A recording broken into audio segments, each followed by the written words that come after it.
Adapun konstruksi perkara diduga telah terjadi sebagai pegawai negeri yang dikerjakan di KPK mulai tahun 2018. HK ditugaskan sebagai petugas penuntutan dan DR sebagai petugas keamanan merangkap LT kepala cabang penuntutan KPK. Sekitar tahun 2019 bertempat di salah satu kafe di Mulia Lubet, Jakarta Selatan, diadakan pertemuan yang diikuti DR yang saat itu dijabat LT kepala cabang penuntutan, HK, MR, RUA dan RR dalam rangka menunjuk dan memerintahkan MR sebagai lurah. Di rutan tersebut ada yang ditunjuk sebagai lurah. Ini bukan struktur resmi, struktur yang mereka buat sendiri. Ada yang menggunakan lurah di rutan cabang KPK. Pemdam Jaya Guntur. Kemudian MHA sebagai lurah di rutan cabang KPK pada Gedung Merah Putih dan SH sebagai lurah di rutan cabang KPK pada Gedung SILC atau gedung yang C1. Jadi rekan-rekan sekalian, ada 3 cabang rutan KPK, 4 kalau yang baru-baru, tapi di tahun tersebut tahun 2019 ada 3. Ada di Gedung Merah Putih, Gedung 1, dan satu lagi di Pemdam Jaya. Berlanjut hingga tahun 2020 terjadi pergantian komposisi personel lurah.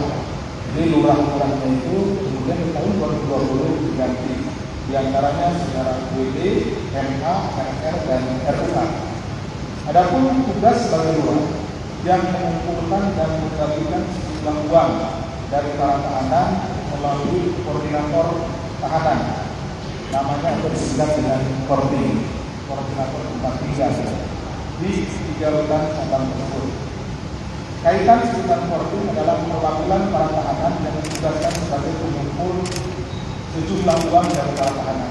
Jadi di masing-masing rutan tersebut itu kan tidak hanya ada 1 orang, ada beberapa orang sesuai dengan kapasitasnya dari rutan tersebut.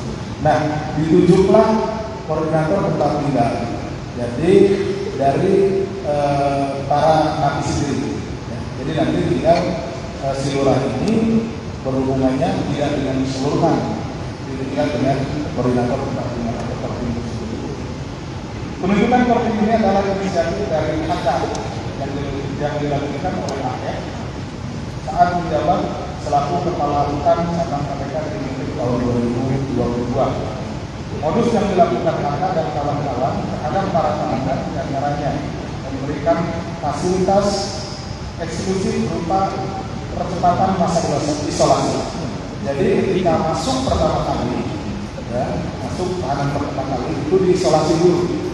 Sebelum jadi tidak langsung dibaurkan, tapi dilakukan isolasi. Nah, masa isolasi inilah yang mereka tawarkan supaya bisa dipercepat. Ini menjadi bargaining bagi mereka untuk mendapatkan sesuatu dari tahanan. Anda mau isolasinya cepat atau sesuai dengan standar. Kemudian layanan menggunakan handphone dan powerbank dan informasi sidang. Jadi rupanya di sana juga mereka menyiapkan handphone dan juga powerbank. Itu menjadi bagian dari bargaining si oknum tersebut dengan tahanan, khususnya tahanan yang ada yang baru masuk, mulai dari isolasi, kemudian ditawarkan juga HP, ditawarkan juga powerbank. Jadi dengan informasi dan artinya kami dari petugas di KPK, pengelola khususnya tahanan itu secara kontinu itu melakukan sidang-sidang. Tetapi kemudian oleh oknum ini sidangnya dibocorkan. Jadi bukan sama sekali tidak ada upaya yang dilakukan oleh pihak KPK dalam ini Biro yang menjadi tanggung jawabnya selalu melaksanakan sidang. Tetapi ketika sidang sudah dilaksanakan dibocorkan sehingga HP dan yang lain-lainnya yang tidak diperbolehkan itu mereka sembunyikan. Sedangkan bagi para tahanan yang tidak atau terlambat menyetor diberikan perlakuan yang tidak nyaman, diantaranya tahanan dikunci dari luar. Jadi pintunya kan ini sel-sel tahanan untuk tempat tidurnya, kemudian dikuncinya dari luar sehingga dia tidak bebas bergerak ya, seperti itu. Itu salah satu perlakuan apabila setorannya tidak lancar atau terlambat untuk dibayarkan. Kemudian larangan dan pengurangan jatah olahraga, karena dalam satu waktu atau periode safari diberikan juga kegiatan-kegiatan berolahraga dan lain-lain untuk menjaga kesehatan dari tahanan tersebut. Nah, itu juga dijadikan bergaining oleh para polisi. Kemudian mendapat tugas jatah jaga dan tiket kebersihan yang pribadi. Nah, kebersihan di rutan juga salah satunya adalah menjadi tanggung jawab dari para penghuni rutan tersebut. Nah, salah satu itu juga yang dijadikan bargaining, di mana kalau misalkan terlambat, yang orang yang ditunjuk untuk bersih-bersih misalkan, tadinya sudah terjadwal. Nah, tapi karena dia terlambat, akhirnya dia ditunjuk lagi, si tahanan itu ditunjuk lagi. Nah, itu untuk memberikan tekanan supaya mereka lancar terkait dengan pungutannya seperti itu. Kemudian besaran uang untuk mendapatkan layanan-layanan tersebut bervariasi dan dipatok mulai dari 300.000 sampai dengan 20 juta, ya, yang kemudian disetorkan secara tunai maupun melalui rekening bank tabungan dan dikendalikan oleh lurah dan korting.